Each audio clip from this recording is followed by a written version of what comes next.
Pro Wrestling Torch Newsletter number 258, December 18, 1993. Cover story by Wade Keller, Torch editor. Headline: SMW Virginia event turns into mini-riot. Subheadline: entire SMW crew gets police escort out of town, and NAACP may file against participants. The entire Smoky Mountain Wrestling crew was escorted out of Wise, Virginia, by a police escort Friday night, and they won't be welcome back anytime soon. It's not unusual for fans to shout derogatory comments at wrestlers. In pro wrestling, that means the promoter and wrestlers are doing their jobs. It's not unusual for wrestlers to return the favor, either. Oftentimes fans and wrestlers walk a fine line between the wrestling show and real life. Friday night that line was crossed. When the line was crossed, including SMW personnel using the word nigger, a brawl between about 25 students at the card and the entire SMW crew got started. It ended 25 minutes later with 5 police departments being dispatched to break up what was labeled a race riot by the police. The problem began during the 4th match of the evening. The Bruise brothers were wrestling Jimmy Del Rey, Jim Cornette, and Killer Kyle. Cornette, as he often does, got in the face of one of the fans at ringside. One observer, 19-year-old Sean Bell, a student at the college, says Cornette and the fan were spitting on each other. Then, to protect himself from the rowdy fan, Cornette jokingly grabbed Shane Kilgore, 20-year-old student acting as ringside security that night, using him as a shield. The security guy knew Cornette was working with him, says one SMW wrestler who asked that his name not be revealed. But another student, Sean Bell, got up and said, "Get away from my brother." Then he shoved Cornette. Bell says, "I told Cornette we don't get paid to be a body shield." Cornette said, "What you gonna do about it?" "I told him to let Shane go." Then the gigolo guy, Jimmy Del Rey, shoved me and called me a nigger. I pushed him back. At this point, the Bruise brothers came to ringside and broke us up, telling the gigolo to pick on someone your own size. Members of campus security, not students, but full-time staff, then approached the ring and were talking to Bell and announcer Brian Matthews about the incident. One of the Bruises, still fighting with Del Rey at ringside, swung Del Rey toward the ring post. Del Rey redirected himself toward the kid, Bell, hitting him with a flying forearm, like what Tito Santana does, says the SMW wrestler. Says Bell, the announcer, Matthews, was telling campus security to arrest me, saying I shouldn't have done what I did. Then out of nowhere, Del Rey hit me from behind. Shane Kilgore then was restrained by one of the Bruises and I hit Del Rey. Then Cornette shoved me and called me a nigger, so I hit Cornette. At this point, the Bruises came at me and Kilgore with a chair, but campus security and some fans got between us and them. Campus security then told me to go back to my dorm until I received a call. Everything seemed to get back to normal at that point. Before the Battle Royal started, the last match on the card, the announcer asked the fans over the microphone, "Do you want us back?" Everybody shouted yeah, says Bentley, a student who also hosts a sports talk show on cable access in the area. They seemed to think the incident earlier was part of the show. They just laughed it off. They didn't know what really happened until later. During the Battle Royal finale, Del Rey was eliminated from the match. On his way back to the locker room, a few fans in the bleachers shouted at Del Rey. They were giving him hell, as you're supposed to do at a wrestling card, says Bell, who returned to the stands by this time to watch the rest of the card. Then the gigolo grabbed his crotch and said, "Fuck all you niggers." At that point, a group of fans ran after him. Says Bentley, these were guys who are usually pretty passive. But when Del Rey called them a nigger and told them to come down and shine his shoes while laughing and grabbing himself, it was not a good thing. They went after him. Brian Hildebrand, who was in the ring refereeing the Battle Royal, says he believes Del Rey did a Fred Sanford act, telling the crowd, "I'll take you all on," while shadowboxing, and that was what triggered 20 guys to charge him. Bell says 6 to 8 guys went after Del Rey and security had to hold them back. Del Rey got to the locker room before they could get to him, but other wrestlers got involved. At this point, things got wild, Bell says. The Battle Royal ended without a winner and all of the wrestlers, including some coming from the locker room, brawled with fans or tried to break things up. He says the Rock and Roll Express and Tracy Smothers were the only 3 he remembers who were trying to calm things down, rather than fight, but there could have been more. The Bruises wielding chairs and Matthews were the ones who were most obviously fighting with the crowd. One student got sent to the hospital after being punched into a wall by one of the Bruises. He was diagnosed with a mild concussion.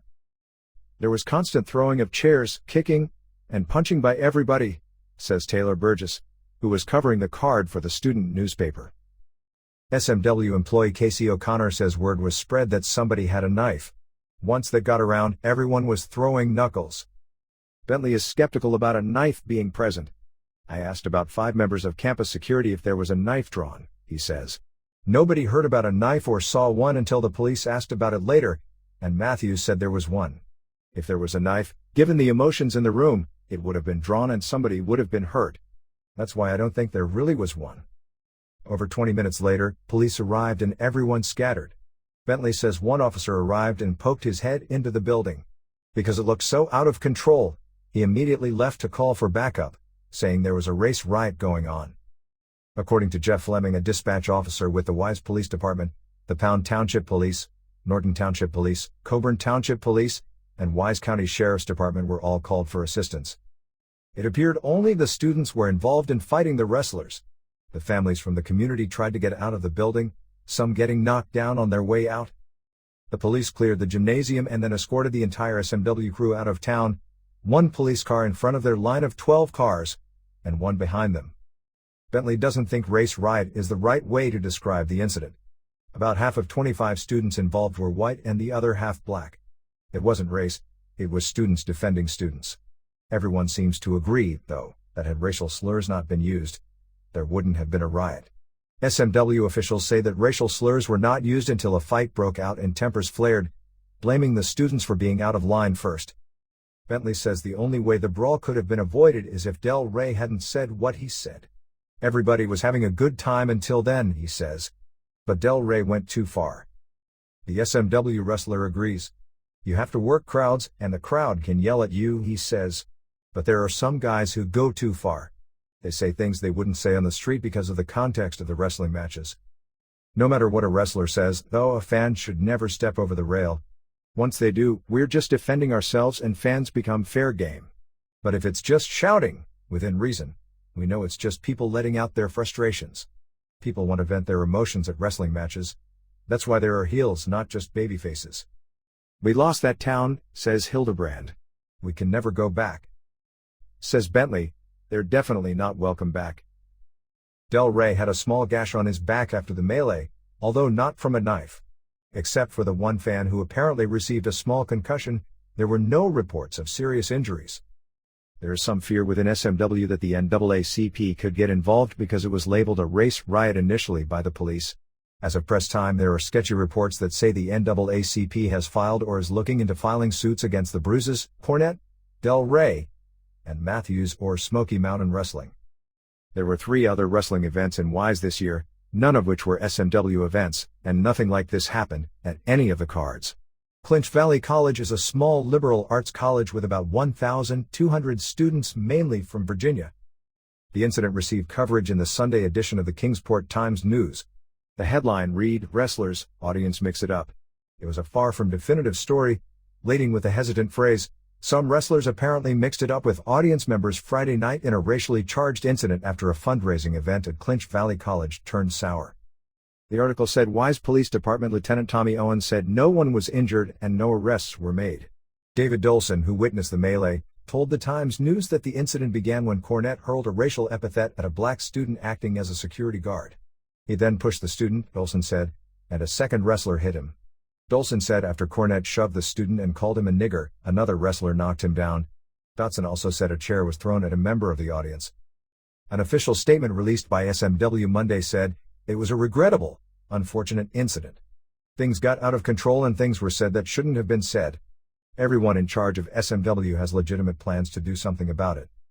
Bentley interviewed Cornette before the card for Sports Watch, his cable access television show. Cornette was as nice as he could be before the matches, Bentley says. He said the wrestlers were all nice and he would introduce me to them after the card. After the card, I had no inclination to stand around afterward with them because they were just a bunch of rednecks. For example, earlier in the card, Brian Lee came out and a kid said, "You suck."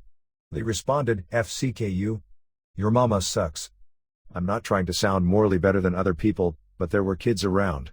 They didn't have to take it so far with their language. In reality, Bentley says the riot brought the town, whites and blacks, poor and middle class, together. Friday night, everybody seemed to come together against the wrestlers, he says. I think we all understand each other better as a result of this. Although I doubt this will erase all of our problems, it was good to see students, who at times in the past have put down members of the community and other students, unite on this one night. Jim Cornette, due to commitments with the WWF, could not be reached for comment by deadline. Chief Gardner, head of security at Clinch Valley College, did not return the Torch's phone call Monday afternoon. Below the bottom line was preempted this issue in order to bring you expanded coverage of the incident in Wise, Virginia. Beryl will return to this space next week. WWF Newswire. Monday Night Raw tapings. Monday night, December 13th in Poughkeepsie, New York, Monday Night Raw aired live and was taped for the next 2 weeks. In the opener, Owen Hart beat Brooklyn Brawler with the sharpshooter. Lex Luger pinned Barry Horowitz after a power slam. Johnny Polo pinned Marty Jannetty after Pierre interfered. Doink, Crush, and Razor Ramon won squash matches. In the finals of the women's title tournament, Medusa, wrestling under a different name, pinned Heidi Lee Morgan to win the title. Yokozuna won a squash. Jannetty and 1-2-3 Kid came out and started a fight with Johnny Polo, who was commentating with Vince McMahon. Double J Jeff Jarrett used a flying DDT to pin John Bushka. Then Raw went on the air live. See Weekly TV's scorecard below for results. After Raw went off the air, Shawn Michaels, W/Diesel, won a squash. The Smoking Guns defeated Bastion Booger and Bam Bam Bigelow by countout when Booger started chasing Luna Vachon and Bigelow attacked him. Crush fought Savage to a double countout in a great match, not taped for television. In the main event, Yokozuna pinned Razor Ramon when Michaels interfered. Hulk Hogan update. Hulk Hogan was the evening guest at the Most Wanted show on MTV Europe. He was there to promote his new single, Leader of the Gang, the old Gary Glitter tune. With him were Jimmy Hart and a guitar player named Rocket. They showed his new music video to the song, including footage of his match against Great Muta at the Fukuoka Dome. Hogan never mentioned the WWF. As the show's host said about Hogan, Hulk, the big movie star and the big WWF star, Hogan interrupted with a short and abrupt, "No." Hogan later said that he lost his virginity during high school and that he sleeps frequently with his wife. He then showed viewers he was wearing red underwear. Hey, it's MTV.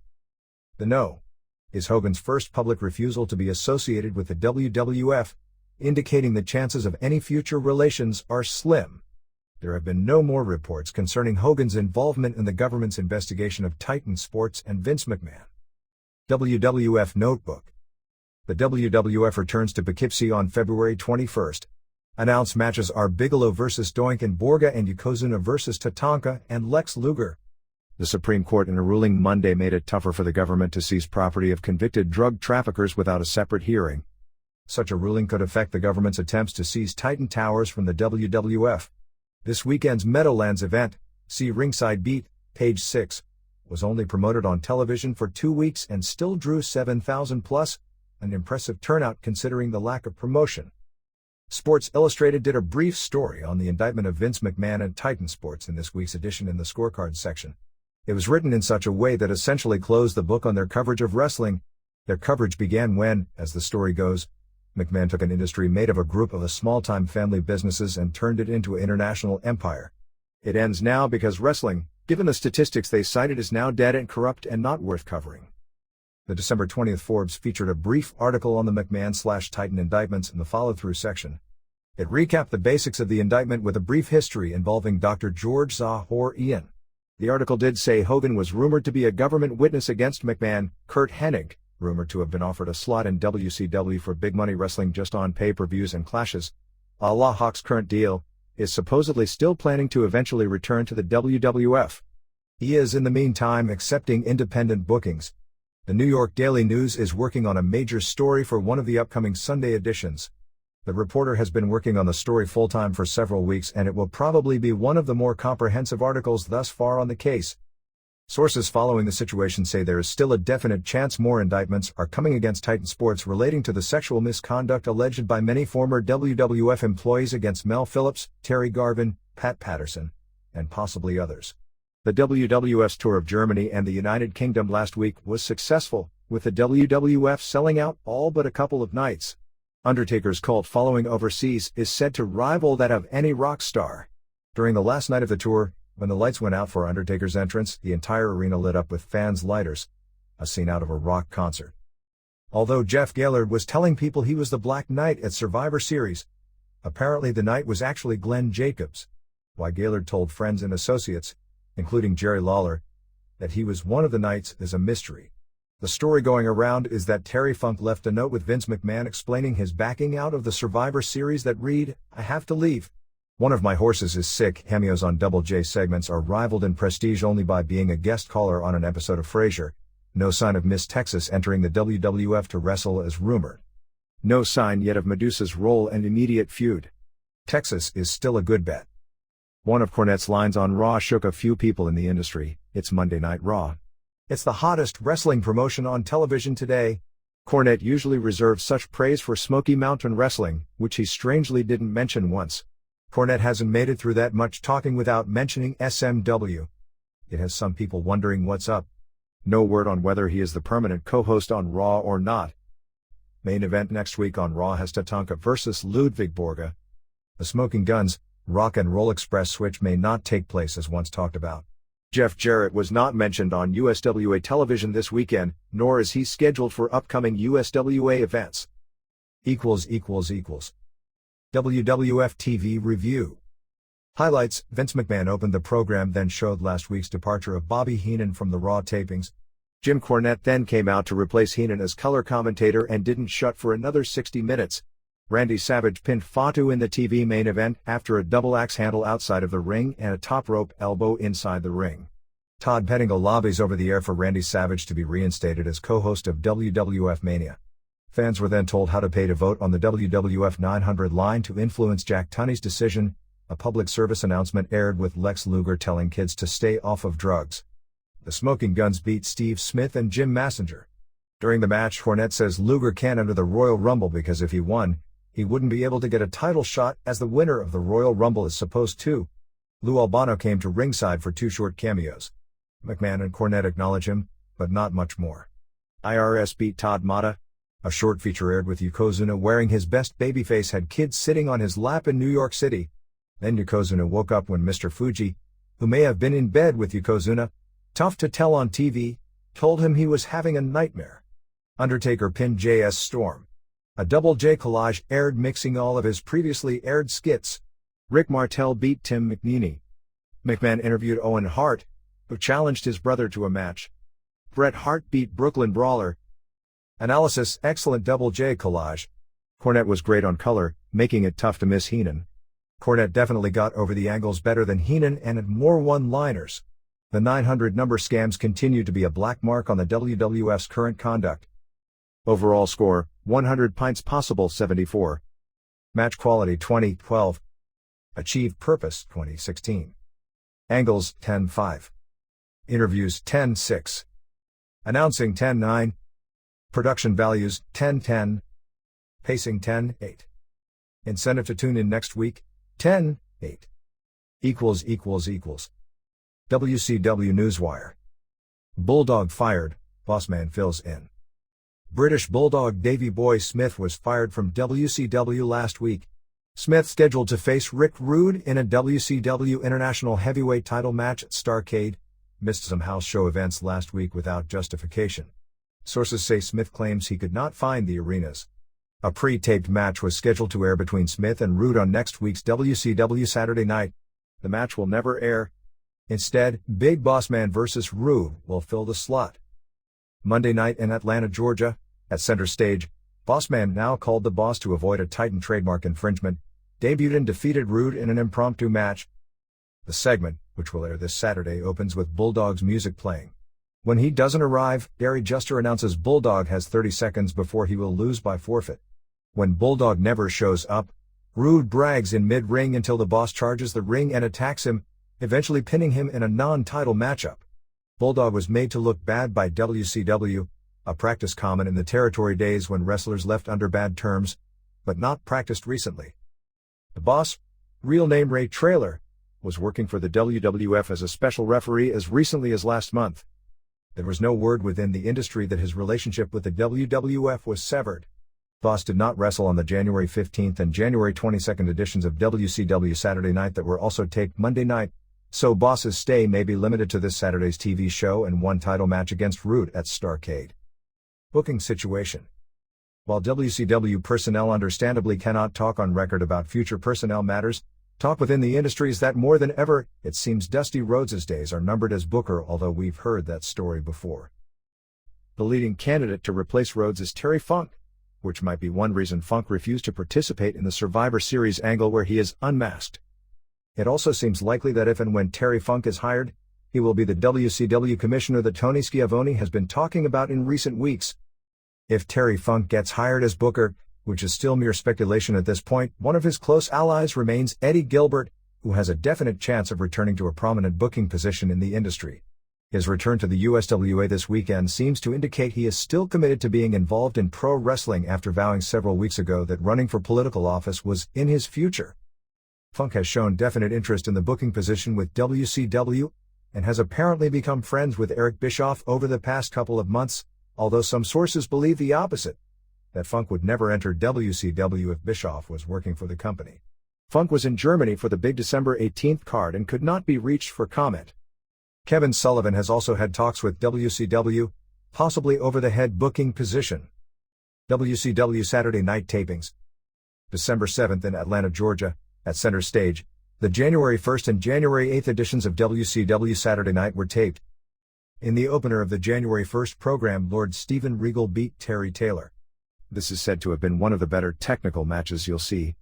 The fans were into it. Regal pinned Taylor after a series of reversals and 2 counts. Another clean pinfall on TV. Paul Orndorff and Paul Roma defeated Scott Studd and Brady Boone.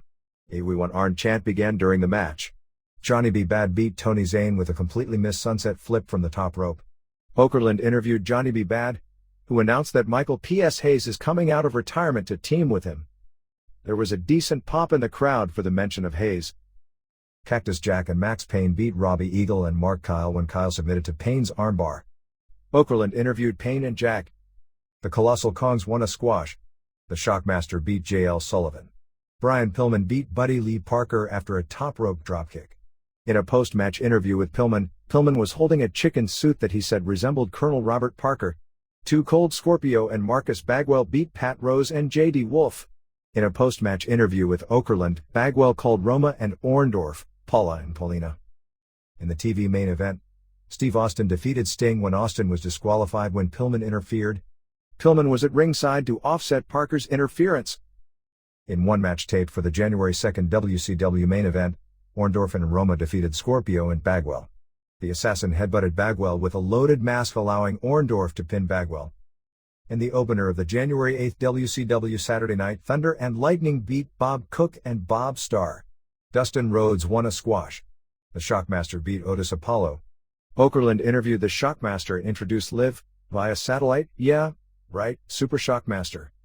No idea who or what it is, but odds are it's both untalented and a Dusty Rhodes in-law. Ice Train beat Johnny Stevens. Stevens is John Bagwell, younger brother of Marcus Bagwell. He also wrestles as Medieval Man for the North Georgia Wrestling Alliance.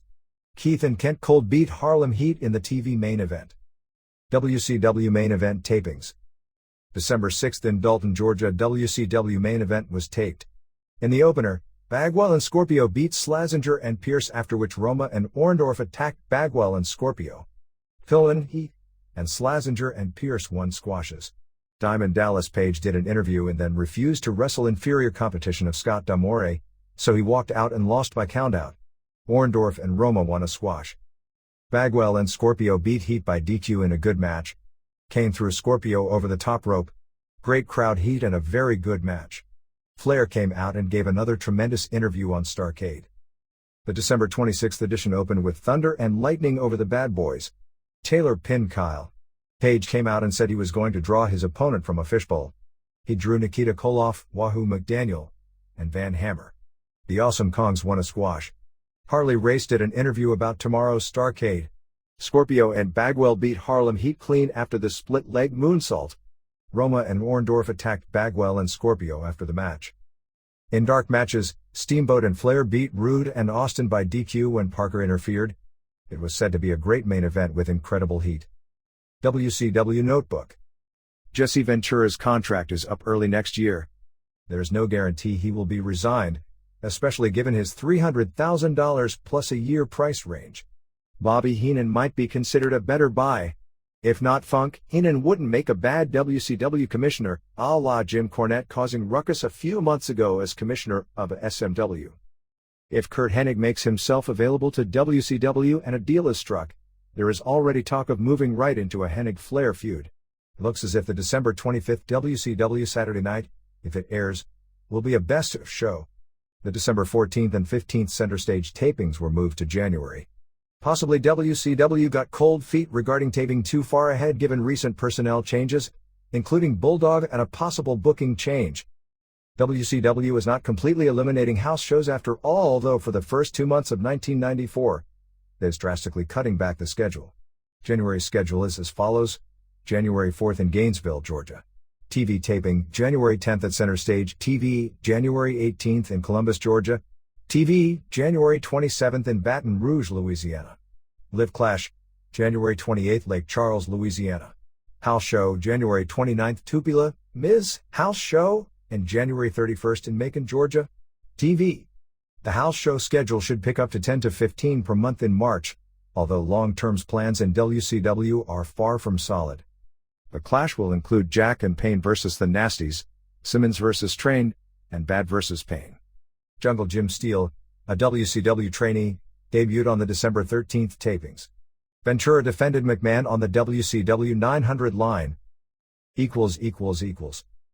WCW Saturday Night. Highlights: British Bulldog won a squash. Harlem Heat Cole talked about his TV main event against Flair. Steve Austin beat Brian Armstrong. Another amateur challenge aired.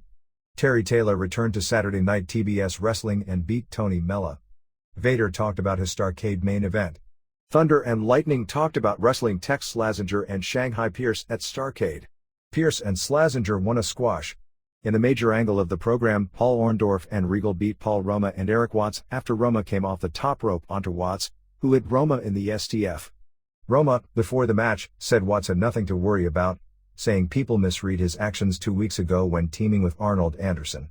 Orndorff, Assassin, and Roma left the ring together. During the match, Roma and Orndorff took it easy on each other. The Jesse Ventura Invitational Arm Wrestling Tournament was recapped with Ice Train beating Equalizer, Rude challenging Bulldog and a brawl breaking out, Vader beating Bulldog. Gene Okerlund plugged his 900 number, saying he would reveal what Rude looks for in a woman. Rude won a squash and then challenged Bulldog to come out. They agreed to wrestle each other next week on TV. Shockmaster won a squash. Sting was interviewed and said he thought Flair made a mistake by promising to retire if he lost. Brian Pillman came out and asked Sting to help him get a match against Steve Austin and Colonel Robert Parker. Cold Scorpio and Marcus Bagwell won a squash. Flair beat Cole in the main event with the figure 4. Flair then closed the program with an interview. Analysis: Flair's interview was another great one. Thunder and Lightning are green behind the mic. Tony Schiavone's Starrcade history is a nice touch. Overall score, 100 pints possible 74. Match quality 2013. Achieved purpose 2015. Angles 10-7. Interviews 10-7. Announcing 10-8. Production values 10-8. Pacing 10-7. Incentive to tune in next week 10-9. SMW USWA ECW TVs. Smoky Mountain Wrestling December 11th. Highlights: Rock and Roll Express beat Paul Lee and Larry Santo. Jim Cornette agreed to the stipulations that he put up $5,000 at Christmas Chaos against Bullet's mask. He aired a taped segment from Dick Murdoch sitting on a porch during a snowstorm without a shirt despite the temperature. He bragged about taking care of the Bullet, claiming Texans' superiority over Tennesseans. Bullet revealed there was a hidden clause in the contract that in Knoxville Cornette's hair would be on the line. Lee beat Chris Kanyon with knee drop off the top rope. Cornette came out with a UT Volunteer jersey. He spray-painted a yellow streak down the jersey. Mike Furness charged the set and ran Cornette off. Moondogs hit the ring with a variety of objects in a major massacre of the jobbers. During an interview with the Bruises, one brother broke a 2x4 over his brother's head to show how tough at least one of them was. On Down and Dirty with Dutch, Mantell announced Tim Horner was injured from Prince Cars. Horner said he would be out for months due to a neck injury. Daryl Van Horn bragged and called Dirty White Girl a walking yeast infection. Tracy Smothers beat Jimmy Del Rey to win the TV title. Analysis: average, but still good SMW show. TW. USWA Live Wrestling December 11th. Highlights: Dave Brown announced War Machines won the tag team titles Monday night in Memphis. He then added that last week Brian Christopher beat Buddy Landel for the USWA title, a match that probably didn't actually take place. In a 15-minute segment, Doug Gilbert and Tony Adams, wearing a neck brace, introduced the return of Eddie Gilbert, who came out and said the reports of his demise have been exaggerated. The Gilberts beat Far Too Wild when Eddie hit Michaels with Adams's boot. Eddie wrestled only briefly in street clothes. Lawler and Christopher then brought out Burt Prentice and Dolly Parton Drag, who did a live music video dance with fans in the crowd. Prentice vowed to offset Adams's presence at ringside. Vampire Warrior won a squash. Mike Anthony and Jeff Gaylord beat the Enforcer and Ali Khan, formerly Mr. Clyde. Lee Womack and the War Machines did a live interview. Far Too Wild came out and argued with them. PG-13 and Midget D fought Lawler and Christopher and Little Eagle, ending when Gilbert entered the ring for a brawl. During the match, Lawler and Christopher swung Midget D over the top rope to be caught by PG-13. Analysis: Eddie's interview was terrific. The show slowed after the 45-minute mark, as usual. FB. NWA Eastern Championship, November 30th. Highlights: the show opened with the Mr. Hughes video to MC Light Roughneck and the Shane Douglas video to Power Station's Bang a Gong. A video of Tasmaniac also aired. Sabu pinned Tasmaniac in an ECW HVT title match after Taz missed a top rope splash. Maddie in the House introduced clips of Hawk, Terry Funk, Sabu, Sal Balomo, Kevin Sullivan, Mr. Hughes, and Jim Neidhart, previewing them as possible competitors in the main event fans are going to book for December 26th by calling the ECW hotline. Sandman and JT Smith and Peaches beat Johnny Hotbody and Tony Stetson and Hunter Q. Robbins when Peaches pinned Robbins. Hughes and Jason attacked Smith and Sandman after the match. Joey Styles reviewed the Public Enemy Bad Company altercation. Analysis: a lot of features in this show had aired previously. Robbins was entertaining in his in-ring role. Maddie in the House is more believable in his role each week, seeming more comfortable and hip. Paul E. Dangerously has kept his appearances to a minimum, a good move for a booker no matter what his talent level. Jason is Rick the Model Martel done the right way. Just a great gimmick. Overall, a below-average ECW show. The show still feels post-produced, rather than immediate and urgent. Etc. Newswire. Smoky Mountain Wrestling. On the road December 10th in Wise, West Virginia. 500 Tracy Smothers fought Chris Condito to a draw. Prince Karis beat Bobby Blaze by TKO. Rock and Roll Express fought the Moondogs to a no contest. The Bruise Brothers beat Jimmy Del Rey and Killer Kyle and Jim Cornette when a Bruise pinned Jim Cornette. Dirty White Boy beat Brian Lee by DQ. So Girl lashed Lee with a belt, and Smothers won a bunkhouse battle royal. December 11th in Morristown, Tennessee. 650, Smothers fought Condito to a draw, Karis beat Blaze by TKO, Moondogs fought Rock and Roll to a no contest, Bruises beat Del Rey and Kyle and Cornette, and Lee beat Dirty in a no DQ match. Notebook: the SMW crew is taking a couple of weeks off before Christmas chaos. Tom Pritchard missed the December 10th and 11th shows because he had to return home to Houston to tend to a family emergency. Cornette is working WWF house shows this week. United States Wrestling Association. On the road December 13th in Memphis, Tennessee, at the Mid-South Coliseum, American Eagle defeated JC Ice. Wolfie D beat Del Rios. The Bruise Brothers defeated Mike Anthony and Jeff Gaylord, after which the Bruises brutally beat on Anthony. Dutch Mantell beat Vampire Warrior in a revenge match, although revenge for what was the number one question of the night. By DQ, Brian Christopher pinned Jimmy Del Rey. Far Too Wild beat the Continental Warriors. Two fat unmasked guys replacing the War Machines and Eddie and Doug Gilbert. Tony Adams defeated Jerry Lawler and Christopher when Doug pinned Lawler after Eddie hit Lawler with Adams's shoe. Gilbert's return. Eddie Gilbert's return to the USWA Saturday morning. See USWA TV scorecard below. Surprised a lot of people, especially those who were reading the Torch back in early October. Gilbert, in a Torch triple play feature, said he didn't see a place for him in wrestling and he was thus going into politics.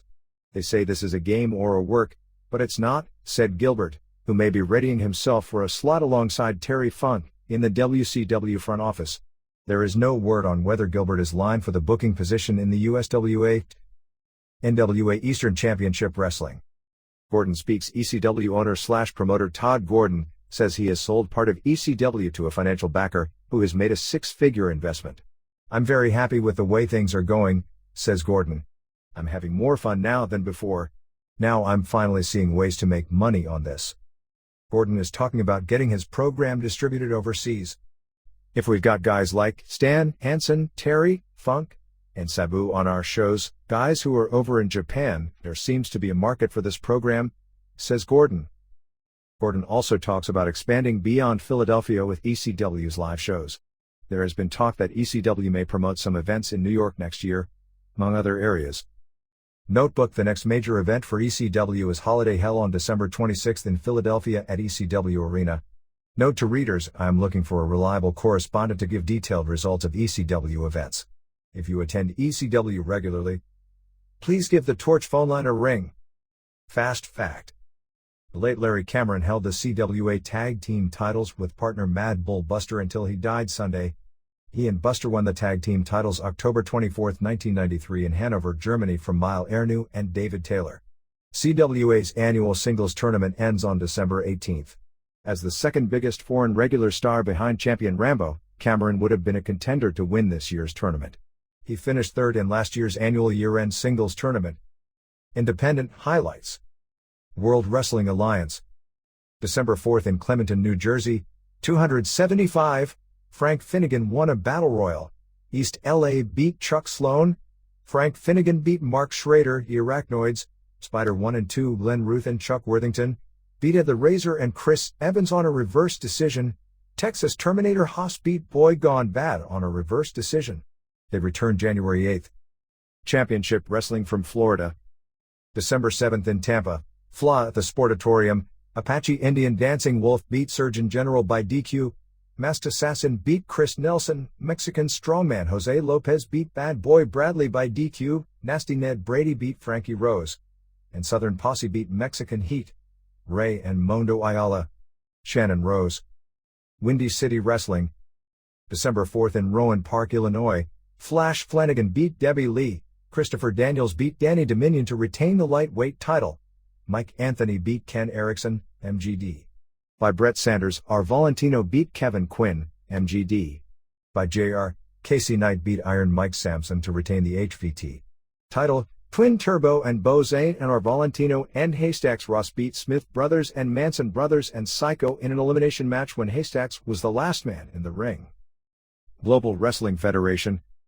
December 3 in Dallas, Texas. At the Sportatorium, 1,460, 77 paid. Jeep Swenson beat Corporal John Armstrong, Bubba Fangman, by submission to a full Nelson. Alex Porto fought Crazy Mike Davis to a double countout. Iceman King Parsons pinned Ricky Long after a butt bump. Action Jackson pinned Black Bart. Chaz Taylor defeated Johnny Hawk by DQ when Hawk was caught using a cowbell. And Rod Price fought Chris Adams to a no contest after Parsons entered the ring to attack Adams. Jackson made the save. Since this was a must-be-a-winner match for a title shot, the match itself will resume next week. Big D Championship Wrestling.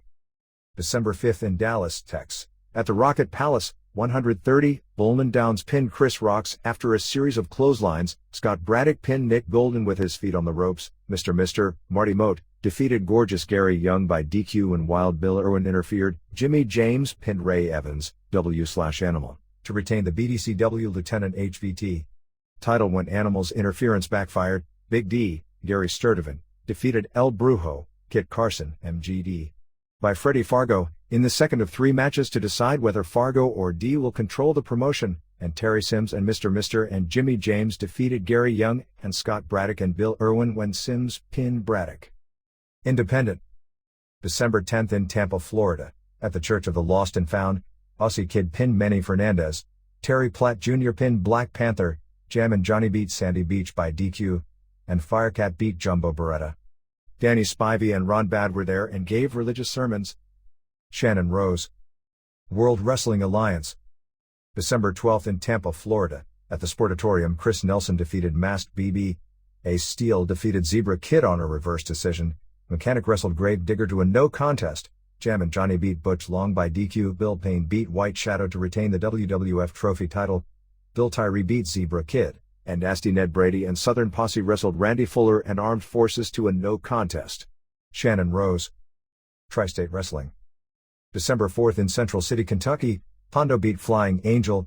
Doug Shannon beat Scrappin' Scott the Interns, Kevin and Troy Haste, MGD.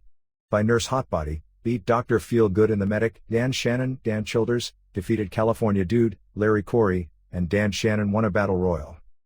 Pro Wrestling Federation. December 4th in Morganton, North Carolina, 60. Ravishing Randy Sledge beat Too Hot Holland with a small package. The Texas Outlaw beat Super Ninja, Ray Hudson. American GI, Richie Scruggs, beat Jeff Victory, Scott Powers and Star Rider, Ray Hudson. And Italian Stallion beat Terry Austin and Austin Steele and George South when Santa Claus. Randy Sledge interfered and helped the babyface win.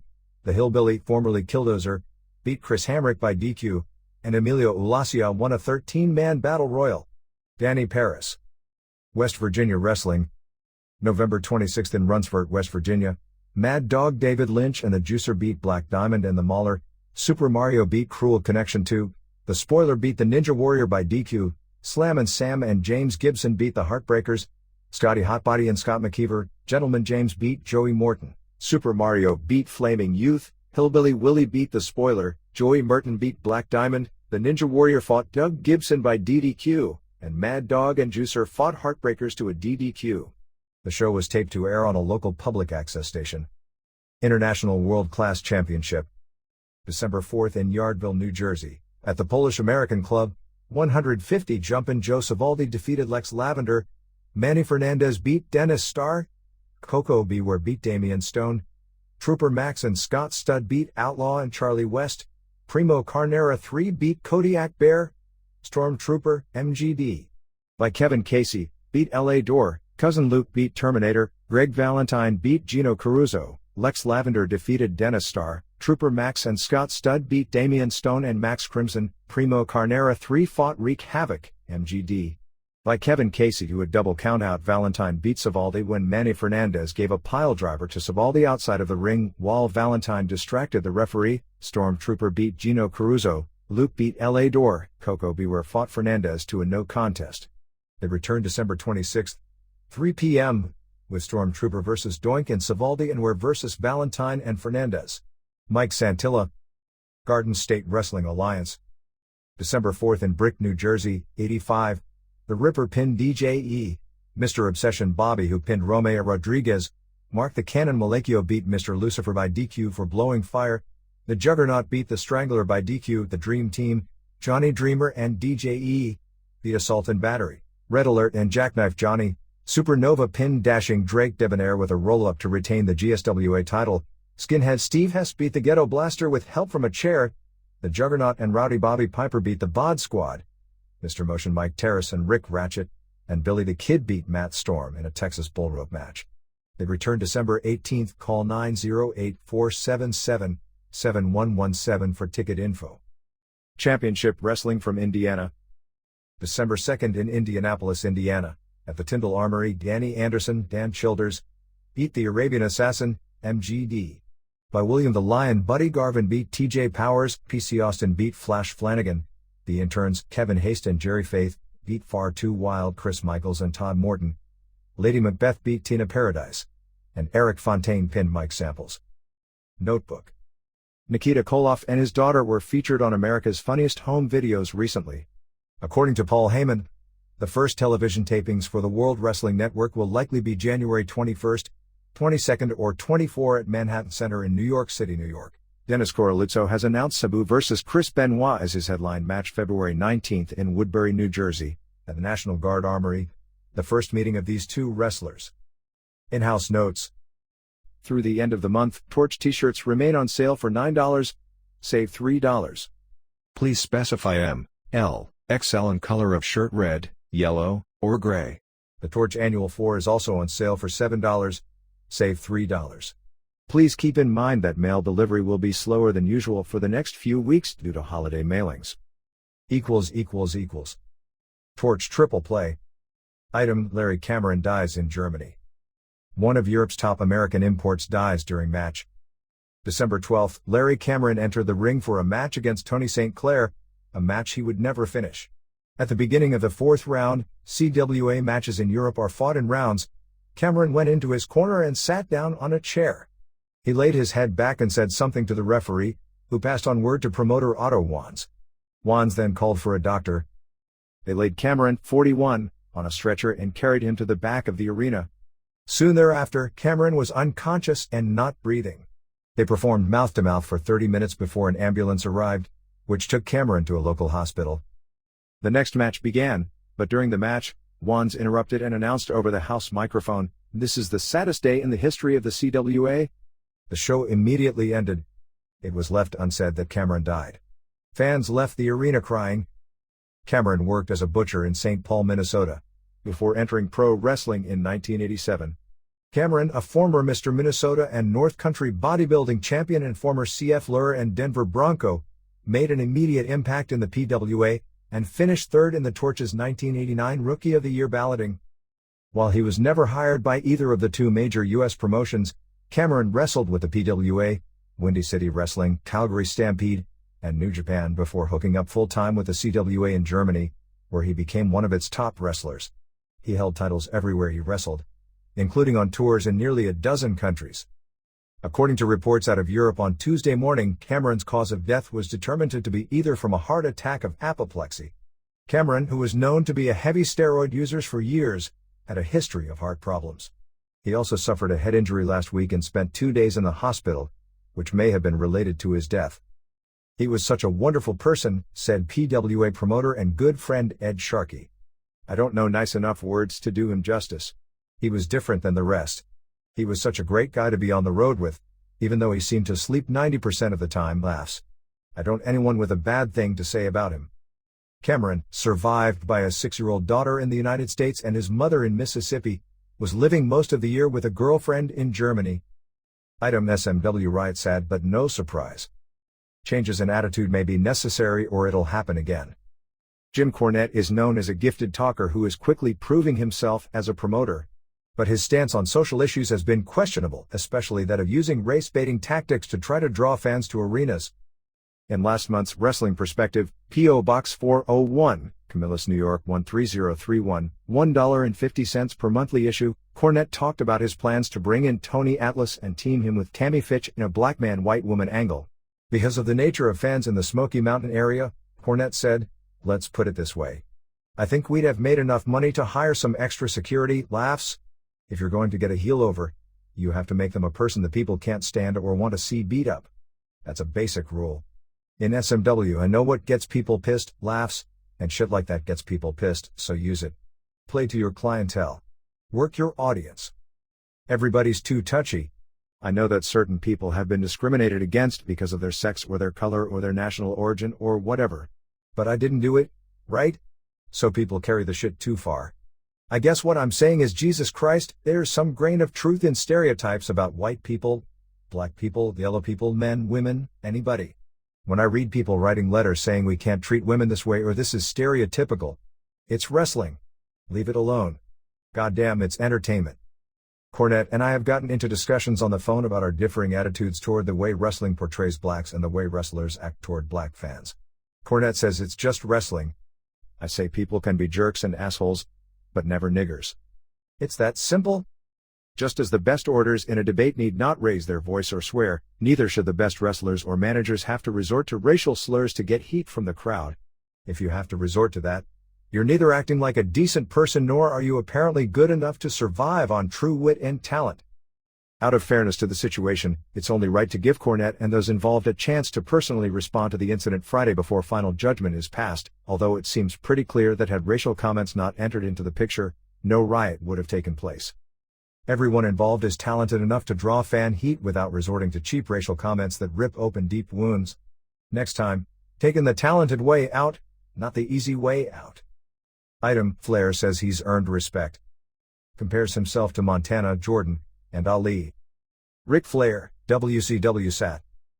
Night, I want this one for me. There are a lot of people out there who don't think I've got it anymore. They say, you've got a lot of nerve to compare yourself to Joe Montana, Ali, Jordan, people like that. Well, you're wrong. I've got the credentials to compare myself. I've been to Super Bowls just like everybody else.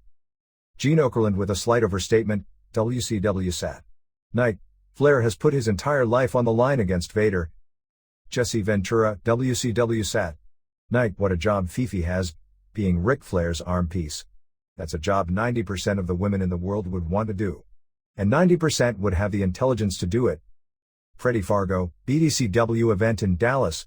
What do the Dallas Cowboys, Dallas Mavericks, and the Dallas Stars all have in common? None of them know how to play basketball. Tony Adams, USWA live on WMC. I've helped improve the sex lives of couples all over the Mid-South because all husbands think about me when they're with their wives. Jesse Ventura on The Assassin, WCW Sat. Night, I still say it's Don Shula under the mask. Bobby Heenan, WWF Survivor Series. I've earned the right to have a big ego. Jim Cornette on the Heavenly Bodies, WWF Survivor Series. The team that's so hot, they had to come to Boston in a plain brown wrapper. Gene Okerlund to Fifi, WCW Battle Bowl. I saw something here that reminded me of lemons. Jesse Ventura, WCW Sat. Night, I like everybody. I just like some people better. Bobby Heenan to Vince McMahon, WWF Raw. I wasn't there in 41. What was that like back then? Gene Okerlund to Fifi, WCW Battle Bowl. If we get any closer, we're going to have to check in somewhere. Jesse Ventura, WCW Sat. Night, what a great hair we've Marcus Bagwell's got. Cy Sperling would be proud. It even holds up in the ring.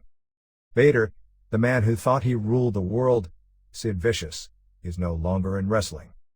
Tammy Fitch, SMW. In the weeks to come, I hope to take the typical, average woman of this area and transform her into an acceptable human being. Bobby Heenan on 1-2-3 Kid, WWF Raw. Hope he doesn't hurt himself too bad.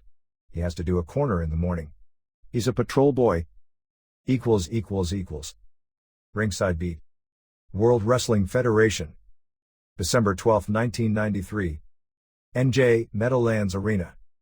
Estimate attendance 7,500. Owen Hart pinned Bastion Booger at 5:42. Booger missed a corner splash and Hart rolled him up for the pin. Not a good opener. The crowd was really confused about Hart still being a babyface. 1 star. The Head Shrinkers beat men on a mission when Samu pinned Mo after a flying headbutt off the top rope. 2 stars. Jim Cornette showed up in a surprise. He talked to the crowd over the house mic for about 5 minutes. He said he just got back from Hawaii and that New Jersey has some things Hawaii doesn't, such as toxic waste dumps. He said Randy Savage's match against Crush would be his last. Rick the Model Martel beat Virgil at 12:35. A total dud. The match went way too long. 30 seconds into the match there were already chants of boring by the fans. Dud. Doink, W/Dink, pin Bam Bam Bigelow in 7:28. Late in the match, Dink ran into the ring and distracted Bigelow. Doink ran up from behind and side suplexed Bigelow big time for the pin. 1.5 star. Crush, MGD. By Cornette and Mr. Fuji, fought Randy Savage to a double countout in 16:14. Savage seemed as if he wanted to work hard, but then slowed later in the match. Savage did 3 elbow smashes onto Crush, 2 inside the ring and 1 outside the ring. Then they started brawling down the aisle. 2 stars. IRS pinned Marty Jannetty at 9:18. Jannetty missed a splash off the top rope. IRS pinned him with a spinning clothesline. This was followed by a 25-minute intermission. 1 star. 1-2-3 Kid and Razor Ramon beat Johnny Polo, W/Pierre, Atom Bomb, MGD. By Harvey Whippleman, at 10:55. At the end of the match, Atom Bomb hit Polo by accident as he was holding Kid outside of the ring. Pierre started walking out with Polo toward the locker room.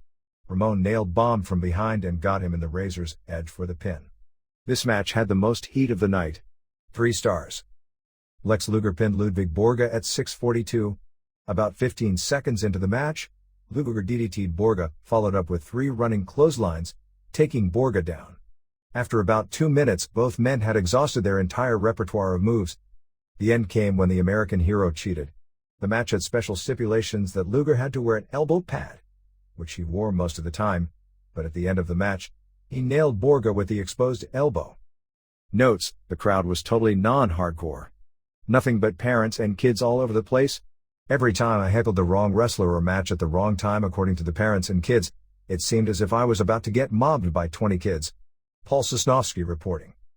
Championship Wrestling from Indiana. December 3, 1993.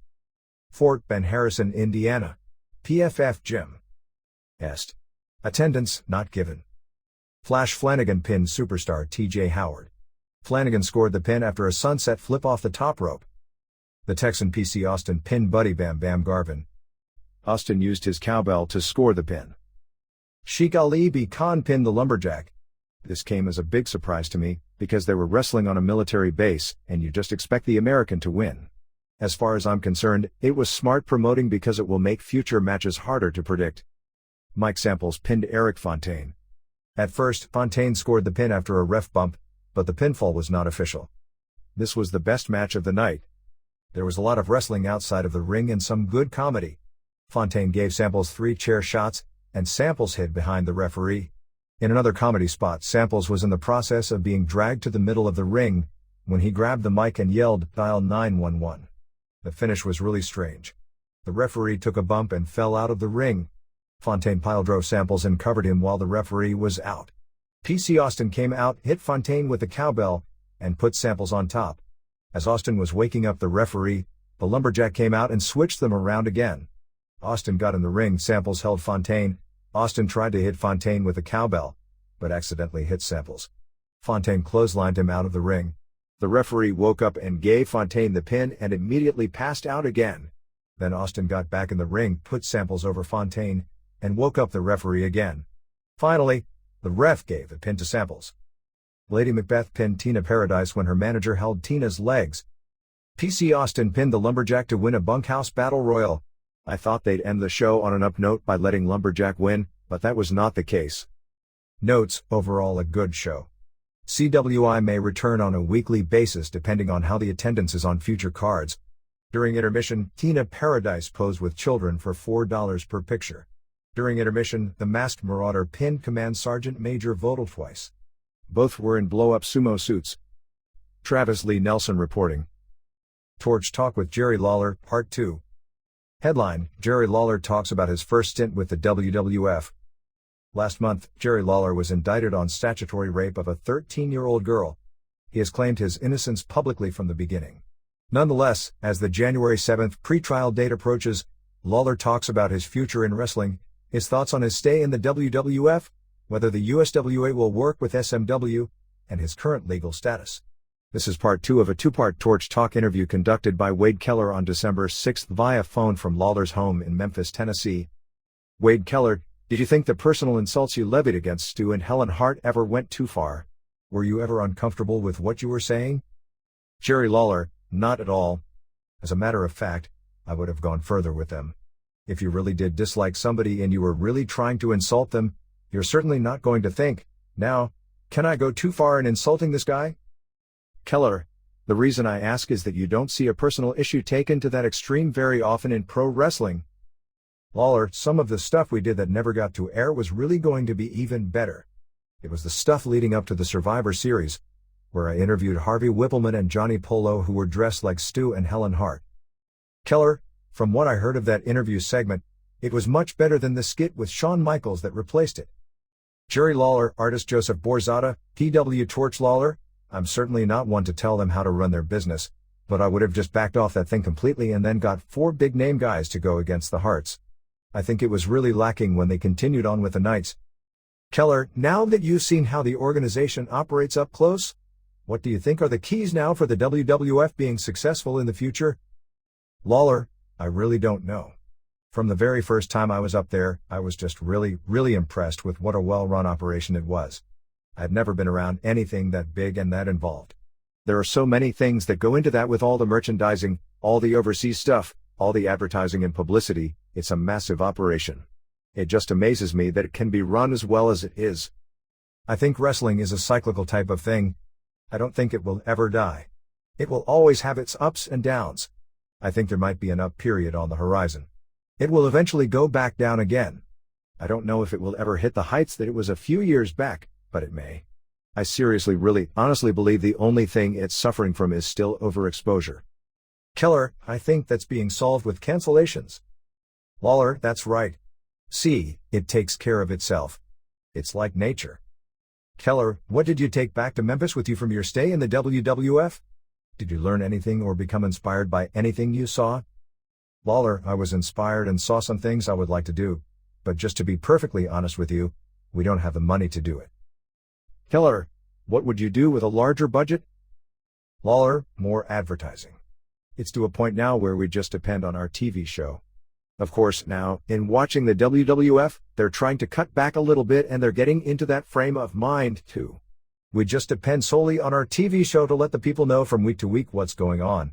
That's why we have to go along the storyline thing, almost the soap opera thing, where we get the people involved in certain personalities so they want to tune in every week and follow their life. Because that's the only way they're tuned in, that they're going to find out about our matches. I would like to be able to have more money to go out and just blitz the area with radio advertising, newspapers to let the people who may for one reason or another not get to see the show this week know we still have matches going on and what's going to be there. Keller, was there anything that really surprised you about how the WWF was run? Lawler, I guess it reinforced and made me sort of reopen my eyes that you can take almost anybody and make what you want to out of them. They're the masters at that. They've taken some guys that we've had down here and really didn't use that much or see much potential in and turned them into something that looks like a big superstar. I think that's probably possible with just about anybody. Keller, name some wrestlers who have come through the USWA who you didn't think would make it big and surprised you by drawing money. On the flip side, were there any you thought would make it and didn't? Lawler, that's really hard. I don't know if that's fair to say, and I don't even know if I could say. I don't really look at people and judge people by saying, this person will never make it. We are limited here as to the number of people we see. Just to give you one example, look at Harvey Wippleman, or Downtown Bruno. Here's a little guy I let basically get into the business simply to stop him from calling me so much. He would call and bug me so much wanting to get booked as a manager. I remember it like yesterday. I told Randy Hales, look, call that guy back. Give him a start date. We can bring him in and finish him up in 2 weeks. Then he'll quit calling because we can tell him, hey, we tried. That's it. Now, here he is, he's been around for years and he's up in the WWF doing really well. Keller, you talk about the cycles this business goes through. Is there anything that can be done to speed up those cycles to get attendance in Memphis back up to 3,000? Lawler laughs. I would be trying it if it was an easy answer. I think it will come around. I looked just in the TV guide that came out the other day. Now, you don't have cable, ours is the only show you can see now. Memphis only has about 45% cable coverage. There used to be 4 other shows on. Keller, now that the WWF isn't on the broadcast airwaves in Memphis and they don't bring live shows to Memphis anymore, do you see the current landscape almost halfway back to being territories? Lawler, I think that climate is starting to return. You see, the TV people are the key to this and they're behind. I think the ratings are almost a year behind what the feeling of the public is. They were about a year late on sensing that wrestling was really hot. Then they glutted out the market with it. They're about a year late on sensing that it's been overexposed. They will be about a year late in realizing people want to see wrestling again in local markets. In other words, if you went to someplace where there used to be a territory and tried to get wrestling on the local stations, they'd say, man, we just threw wrestling off. Nobody watches wrestling anymore. So it will take a while before the climate changes, but it's on its way there. Keller, can a regional promotion like the USWA peacefully coexist with a northeastern promotion called the WWF which happens to be seen nationally on USA? Lawler, certainly it can. Unless they came in and invaded your territory and said, we're going to run that as much as you guys do with live shows, I think that would be the only detrimental thing. Keller, as you look at the way things are going now, are the doors open for more regional full-time promotions to start up? Lawler, the only thing they'll find trouble with right now is what I said a moment ago, finding TV exposure. It is going to take a while for those TV people to come around and say, yeah, we'll put your show back on. There's so many other factors. Things change from day to day. For instance, the influx of the infomercials. All of those infomercials will pay top dollar for that time as opposed to most wrestling shows, which need to be on in a barter type situation, especially in a regional territory type thing. Anything other than that, they just can't afford it. Most of these stations will say, why should I barter something when I can sell it? Keller, is there a chance the USWA will work with SMW? Has that been discussed? Lawler, not really. They've sent us some guys down here. Jimmy Cornette has said that guys aren't booked with him. They're welcome to work anywhere. That's a good thing. That's the way it used to always be, and I think that's the way it should be once again. One of the worst things that ever happened to wrestling was the contracts, but they were a necessary evil. The bigger the business got, the promoters had to be protected. I guess they felt that was the only way. I think that changed the whole face of wrestling and hurt in one respect. It certainly hurt in the movement of wrestlers and made the wrestlers who were in one territory get stale faster. I think that eventually led to the downfall of a lot of territories. Keller, do you still look forward to doing what you do, or do you do what you do because you're good enough to do it efficiently? Is burnout a factor, or are you still excited every Saturday morning? Lawler, I'm still really excited. I love it. You know the old saying, find a job you love and you'll never have to work a day in your life. I really feel that I've been so fortunate in doing that. I love putting the TV together. I love watching it materialize in front of my eyes. I love being in the ring. I love the wrestling. The only part I dislike is the traveling, getting to and from all of this. Keller, is it frustrating dealing with a small budget, or do you see that more as a positive challenge? Lawler, it's a little bit of both. It's frustrating in the fact that you can't help but think in the back of your mind, gosh, this would be a lot easier if we just spent a little bit more money. Also, it's a challenge to see how many people we can put in here without more money, since we don't have more money to spend. Keller, compare the availability of quality talent today compared to 2, 5, or 15 years ago. Lawler, guys are guys. I think the mentality of it has changed a little bit in the fact that most of them think about getting a gimmick before they think about learning to wrestle. Keller, going back 8 or 10 years, you could look at your territory and pick out a third or half of the wrestlers who were or would go on to be drawing cards elsewhere. Today, do you see that as still the case? Lawler, I think a lot of the people will be in and out of the business. There are some guys here who have potential to move on to bigger and better things. There's some guys who show up every day. All of a sudden Saturday, December 11th, I was really excited after TV was over because, gosh, it was exciting. There were new faces and they all did good. There were no major screw-ups. There's always going to be guys coming in. It's so funny. I remember back when I first started, this territory was doing big business. I promise you, not one of the guys, maybe one or two, but certainly not the guys in the main event. The promoters wouldn't even use them today. That's how different it was. The difference was, the people didn't know any different. They didn't see anyone else to compare them to. Al Green versus Jackie Fargo was selling out the Mid-South Coliseum because Al Green went on there and said, "You're a coward and your daddy's a coward." Fargo said, "Well, my daddy's dead. You don't say nothing bad about my daddy." Green replied, "Well, your old dead daddy's a coward." And they sold out. Al Green? You'd have to search hard to find a worse wrestler. No offense to Al. It was just the charisma, the personal issue, and they didn't have anybody else to compare him with. Keller, how many more years are you going to do this? Either behind the scenes or in front of the camera? Lawler, this is something I think I can do for a long time both ways, even if you don't actively get in the ring and wrestle. Look at Mr. Fuji. Laughs, I think I'm blessed with enough of a quick wit and enough of a communications ability that I could do something on camera in terms of managing or behind the mic for a long time. Keller, are there other options you've considered if you're not in wrestling? Lawler, don't even think about it.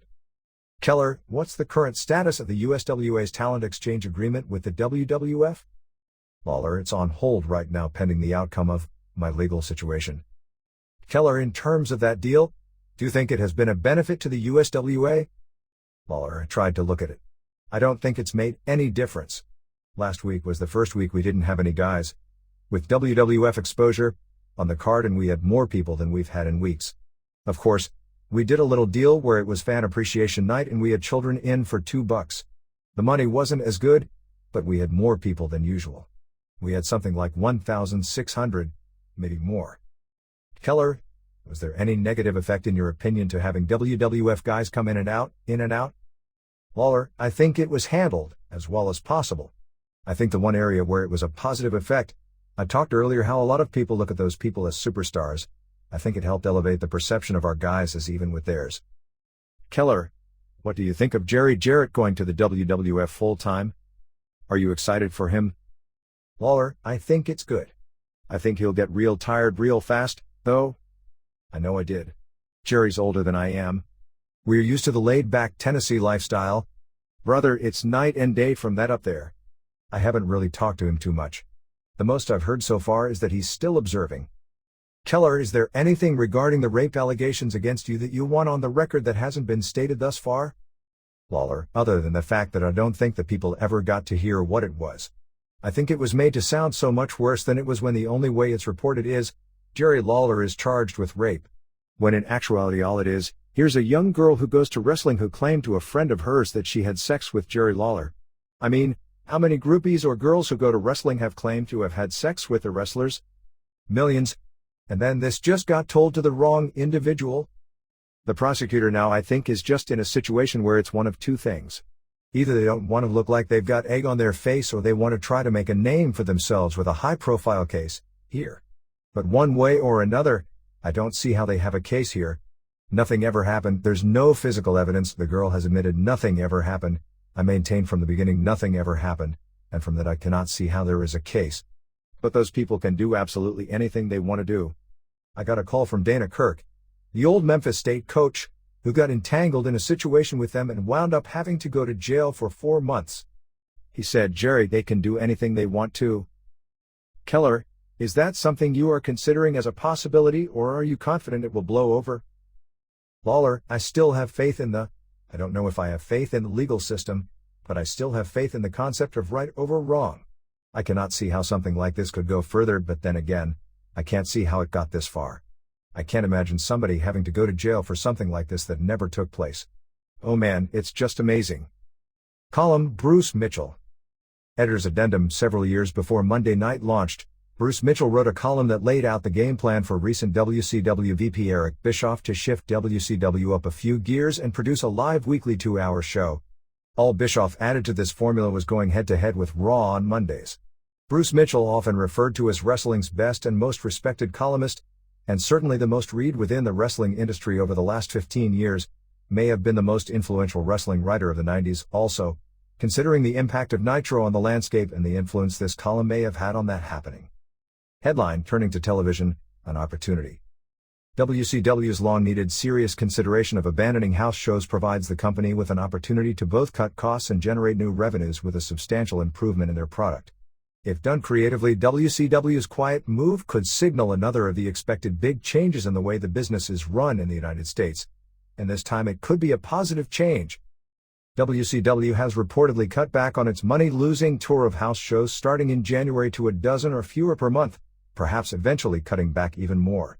The only true commitment they have is to tape television to fill their cable and syndicated hours and run house shows in areas they syndicate where contractually obligated. WCW should seriously consider eliminating these house shows altogether. That move benefits the company enormously in very obvious ways. The sad fact is that for the last several of the 5 years TBS has owned WCW, virtually every house show they have run has lost money. Truthfully, they deserve to lose money. Most shows were dispirited affairs where even the best workers more often than not went through the motions in front of what became embarrassingly small crowds, especially considering its television product that was still viewed by several million people a week. Now, by cutting down on house shows, WCW reduces the enormous costs of renting these buildings, for advertising these shows, of flying wrestlers from town to town, of paying security and all of the other ancillary costs. WCW also cuts out expenses for its wrestlers who have had to pay hotel, food, and other assorted outlays out of their own pockets. But those are just the obvious savings of doing nothing more than cutting back on house shows. The key to WCW's chance to run its business in a new, more profitable way is not the expenses it saves, but the time it gains. Think about it. If the wrestlers are not busy on the road losing the company money, what will they be doing? Lying around the house all day watching the soaps and hitting the Gold Club in Atlanta every night? Maybe. But WCW will be missing a golden opportunity to improve its product on one hand, and make extra revenue without risking any money on the other. How can canceling house shows help WCW make desperately needed improvements in its television and pay-per-view product? In several ways. The first place WCW can immediately help itself is on the WCW Saturday Night Show. With no real commitments on that night, there is absolutely no reason this show could not be produced all the way live, with all of the excitement and immediacy that live shows have to offer. WCW has the facilities at center stage to produce a 2-hour live show that can take all of the advantages of the energy a live show can generate. As the WWF's Monday Night Raw has proven, live television can provide a shot of adrenaline to television ratings that more than offset the increased cost of doing the shows live. And television ratings, now more than ever, are this company's main focus. The advantages of a 2-hour live show are many. For example, the show can include up to the minute sports, entertainment, and other real-world references to add a cutting-edge appeal. WCW can take advantage of a performer suddenly becoming hot to a live audience by strengthening that performer's push instead of being locked into several weeks of pre-taped pushes that fail from the beginning, like that recent sequence with Todd Champion on Main Event. WCW missed taking advantage of the obvious popularity of Too Cold Scorpio in part because of all of the long-term taping that had already been done. Live television with immediate ratings feedback will make the management more sensitive to the performers who really draw the ratings. For example, Ric Flair has been the focus of the 3 or 4 ratings highlights the TBS Saturday show has had this year. Management was too slow, however, in building on this momentum. With a live show, management can immediately take advantage of any positive trends that could develop. Live television would require the booking to be long-term in scope, but flexible enough to be written in light pencil. The long-term scope would provide direction and stability, but that flexibility would set the best possible stage for surprises like the addition of a Curt Hennig or a Bobby Heenan. Shock angles are made for live television. No longer would management have to waste time making fools of themselves trying to find out who leaked information to newsletters, unless someone attempts to murder someone or phony up a steroid program again. And the booking committee could use the extra time saved booking finishes to house show matches to instead polish the TV booking. WCW could adjust quickly to storyline problems that occur with situations like the Arn-Sid fight. The switching of Starrcade's main event from Vader Vicious to Vader Flair caused WCW to put on a cut-and-paste job full of holes to promote the big show. The impact of Vader injuring Flair at Battle Bowl was ruined when Flair appeared the next Saturday night in a meaningless pre-taped tag match suffering no ill effects from a stretcher job. With live television, WCW could have started a new, totally fresh program. It would be much harder for bookers and other stars with clout to load up the talent roster with relatives and cronies. Without the use of post-produced sweetening, untalented clods or worn-out has-beens like Robert Fuller, the Nasty Boys, Todd Champion, Uncle Fred Ottman, the Kongs, and Harlem Heat would stand out as the tremendous liabilities that they are. Check out that last War Games for a great example of this. With the again rumored change in booking coming this January, a new booker would have to do what benefits the company most, and not just his no-account friends and family. Wrestlers could be brought in cheaply for short programs to get WCW regulars over, to audition, or to just spice up the television. Because the tapings would only be 2 hours long, with all the major angles and debuts included, the live crowd should be much livelier and less jaded than they were when 2 or 3 shows are taped at a time. Without all the travel time, wrestlers should be much fresher and everyone could go home by 9 o'clock. Fast-paced, high-energy wrestling featuring performers that the fans care about and a sense that anything could happen at any time results in higher television ratings. Monday Night Raw is just the latest example of this. And higher ratings mean happier, less stressed suits. There are other major improvements that could be expected by management and fans. As noted, without a draining travel schedule to follow, wrestlers should be fresher and in much better shape. Management, in fact, could demand that wrestlers, like any other professional athletes, maintain a structured training schedule that concentrates on cardiovascular and wrestling skills training, assuming that management wishes to stay out of jail. Wrestlers could get in plenty of ring time during the day to polish their upcoming matches or work on new moves. Yes, there are some very talented, experienced wrestlers like Vader or Ric Flair who may not need this ring time, but there are many more in this company who do. Experienced wrestlers at the gym or training facility could change the WCW wrestling school from a place where old wrestling buddies of Dusty Rhodes get an easy paycheck showing the pharmaceutically gifted but profoundly untalented likes of the Equalizer or Thunder and Lightning a couple of moves that got over big in Florida during the 70s to a place where guys like Brian Pillman, Terry Taylor, Too Cold Charlie Skaggs, Chris Benoit, Brad Armstrong, or Steve Austin are teaching and demonstrating things to a new generation of talented athletes. Rick Steamboat or Flair's gym could also be used in Charlotte by either of those two or Bobby Eaton for the same purpose.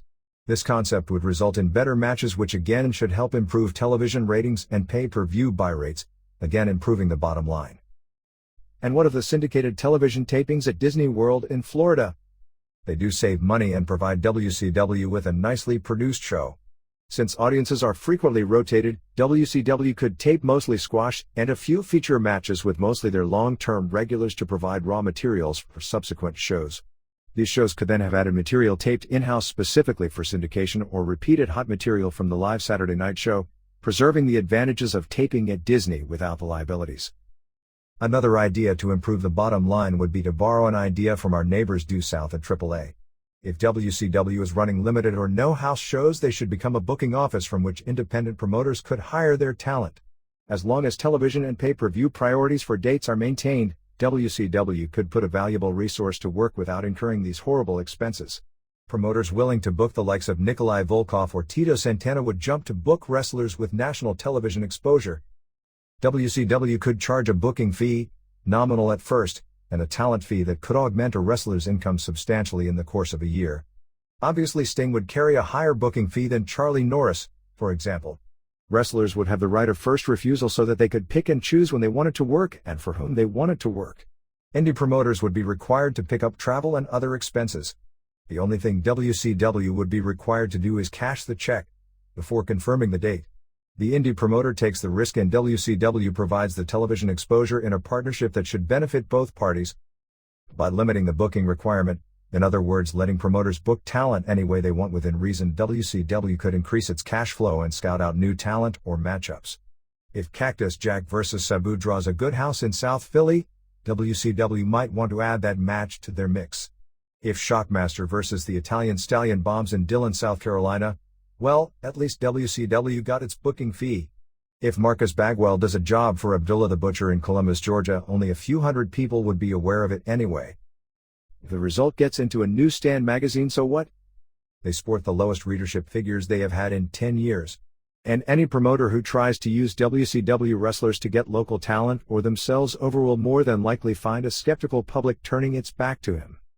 A promoter who plans well and offers his audience the likes of Ric Flair versus Ted DiBiase could become a consistent moneymaker. WCW could become risk-free partners with any promoter around the country without a television network. And imagine the fees they could charge to a UWFI for Vader, or Otto Wanz for a Flair, or AAA for a Too Cold Scorpio.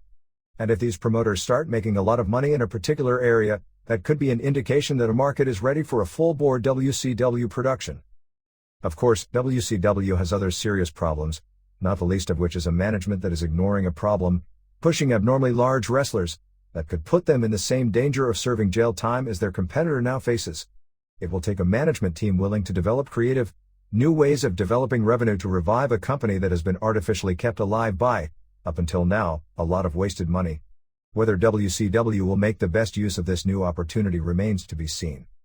Bruce Mitchell of Greensboro, North Carolina, wrestling's most respected columnist, has contributed a monthly column for Pro Wrestling Torch since September 1990.